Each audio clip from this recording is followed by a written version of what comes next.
The year was 1765, about a decade before the Revolutionary War, and in South Carolina, people were roaming and going to the town square protesting King George, basically cheering for liberty, and they were saying that they were fighting against slavery of King George. But the irony of the situation, at the time, the US was the biggest slave owner of the world. What happened was the slaves saw their owners going to town square and actually protesting and calling King George they said that they were protesting against slavery. The slaves took that and started cheering the exact same protest against the protesters. It was almost a revolution within the revolution, and it's hopefully, but did not spark any curiosity about the ethical compass of what these people were actually doing.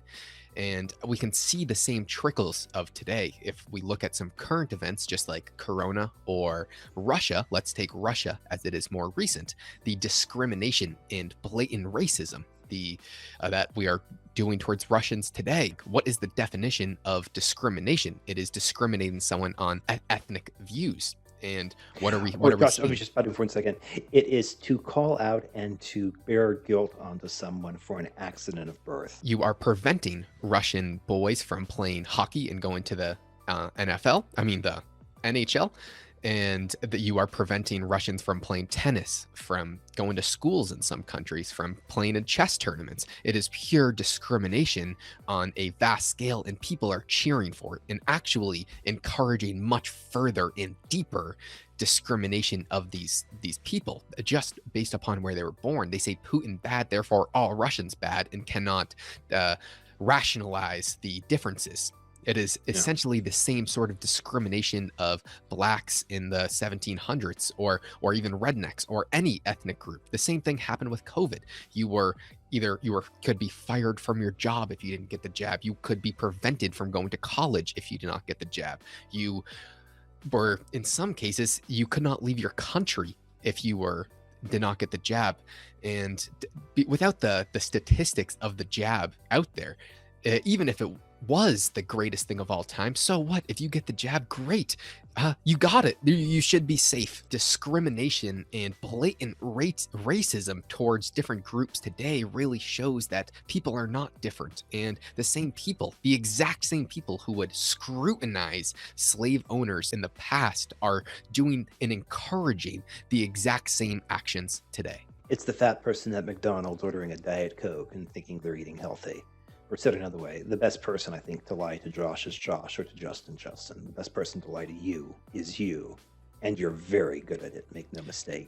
Justin, how do you think this is able to happen, and why is it happening at such vast scales today? I think the core part of the problem is you have a demoralization problem. Think back to, Yuri Bezdomov, not to go down that rabbit hole, but that's where I would start in terms of thinking about this. There's the meme where you have the NPC who has, the head opens up. They take out, the cartridge, like a video game cartridge or whatever, right? So for example, let's say you take out Rona or whatever, right? And then let's say you put in a new cartridge, let's say Putin bad or whatever. You put it into the head and then the eyes, get all angry. And then, you have that cartridge coming out, and then now you have, Elon Musk bad or whatever, right? Click on that front. I think what goes on is there's a really good quote from Bloom, who makes the comment that indignation is the wound of doubt. You have your financial capital to invest in, various things, GameStop or whatever, right? Just like you have your emotional capital to invest in various ideas or whatever, right? Or beliefs. There we go. You invest your emotional capital in beliefs, and these beliefs are the foundation upon which your mind, rests and builds its perception of who you actually are on. And I think one of the problems is that if you don't have a well-diversified base, or if you invest in concepts that fundamentally don't align with reality, now you've got a problem, because you have to go through and you have to start changing this stuff, or the base of how you view reality, and more to your point, Josh, right now, the base of who you are, of how you define yourself, it suddenly risk being impaired.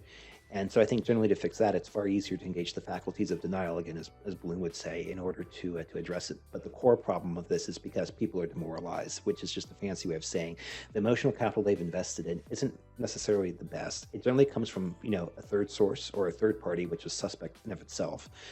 Scott Adams oftentimes makes the remark that people's opinions are assigned to them. And I would take it a step further and say what allows, and this is, I think, maybe the direct answer to your question, finally, what allows one to have opinions assigned to him or herself is the very belief that they're immune from having opinions assigned to them in the first place. And so I think that's part of, the click click, with the NPCs going over the heads. I think that that's a large part of it. But sooner or later, and I'm really curious to see, not to, talk too much about Twitter here, but I'm really curious to see how this happens, because if the Twitter algorithm was actually working in a fair and balanced manner, nothing really should probably change. I mean, they don't adjust anything.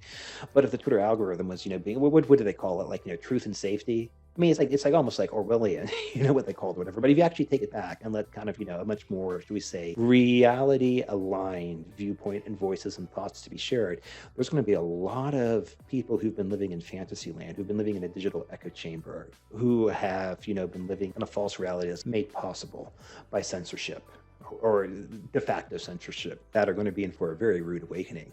And I think perhaps watching that will be one of the most delicious experiences of the next 10 years, as reality comes a knocking.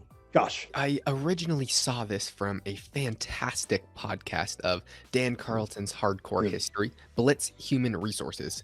It's basically about the history of slavery and what has happened. He starts to kind of get into this about three hours into it. Every man is created equal, and they have the right to pursue life, liberty, freedom, and then the pursuit of happiness.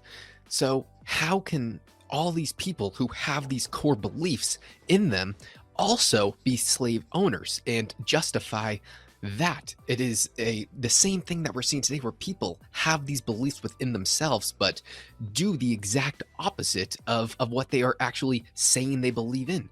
It is, I don't know how someone could come to these conclusions. The only way is if you are getting your information and you are thinking is mainly a result of a external source. So if you are constantly consuming information and your identity is tied to that information, and that information starts to change, you have to change with it, because that is your identity. Like, let's go back to the slave owners. Let's just say you are a child, and you're a white child and your parents are slave owners. You see this your whole life, and your parents tell you this is how it is. They are looking at these people as commodities. And if that's the case, well, you're going to grow up thinking, well, everyone grows up thinking that their parents know everything in the world, and you're going to see all your friends doing the exact same thing. So you're going to grow up thinking that slavery is just normal and ethically right. So you will then probably become a slave owner. There are, of course, small portions of people who revolt against the crowd and do not think with the rest of the people. But as an overwhelming majority, you are just going to do what those before you did. Yeah. So the same thing's happening today. Just a fancy way of saying that if you were alive back then, you probably would have been on team consensus versus team non-consensus, or pick any, thing in history that we can look through with hindsight. Chances are you probably would have been on the bad guy team versus the good guy team, even though we all love to think, of course, we'd be on the good guy team. But the Germany was the most atrocious atrocity in human history, and say that they would never do anything like that. But even in Nazi Germany, they allowed people to leave. So Hitler's would be proud to see Australia and Canada preventing unvaccinated or Jews to leave the country, because that they can't do that in Australia or Canada. whenever people like to, get all hot and bothered about one of the great moral outrages and sins, and don't get me wrong, there's certainly been those in the past, you kind of want to ask the question, well, like, what led to this? So again, like, if people want to say, like, oh my God, how could the Germans possibly elect Hitler? The obvious answer is the Weimar Republic, but especially the current version of the left doesn't like to talk about that. And if you want to know the story behind that story, just look at the Frankfurt School and you can get a really good idea of what was going on there. But again, that's a separate video on that regard. Same thing with slavery. You can look at the story behind the story there and you can say, there's more to this. It's not just people who suddenly woke up one day and thought, oh, well, let's do this. No, there were some other things that kind of led this onto it. And lastly, what I would say too is that people talking about original sins of the various countries, individuals, cultures, or whatever, everyone's guilty. But Kevin Samuels and Thomas Sowell have done I think a really good job of identifying one of the key challenge points, that the left likes to ascribe to the legacy of slavery.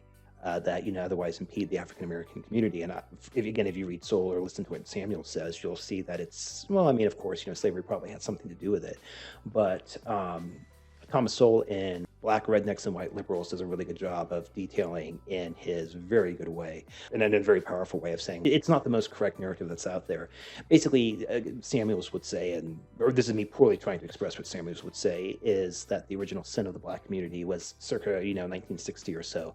The Black woman opted to marry the state over the Black man. This basically led to a degradation in the Black family, which then ultimately opened up a Pandora's box of other problems that we all are struggling with today.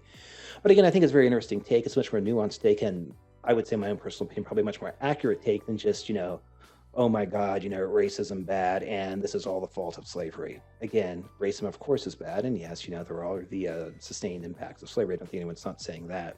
But to say it is only this, and these are the only two metrics we have to describe the situation we find ourselves in, I don't know if that's... People look at things so black and white. You say, oh, Abraham Lincoln is good. He freed the slaves. He was a slave owner, and he was never against slavery. He changed his mind late into the elections because he knew that it was going to poll correctly. He was never against slavery, and in fact, in his early days, he was for it because that's what the polls were looking for. Politicians are all the same, and you can't look at things black and white. Elon Musk, he has his pros, he has his cons, and you have to understand both of them. So absolutely. I would say the people today who think that they are so ethically correct will look back. Well, I don't think they'll ever have the guts to admit it, but I'm sure history will show us that the people discriminating against the Russians, the people blatantly racist towards the unvaxxed, we're going to see later in history that they were on the wrong side of the fight. And I'm thinking that they will see atrocities on their side. The woke mobs or the woke cultures on the left, when they reflect back, let's say 20 or 30 years from now, they will either reflect back in horror as of what they allowed themselves to believe, or they will reflect back in pure delusion because they are so detached from reality as they lack the mental capacity to actually process and understand it. Well, guys, thank you for watching, and we will see you on the next one.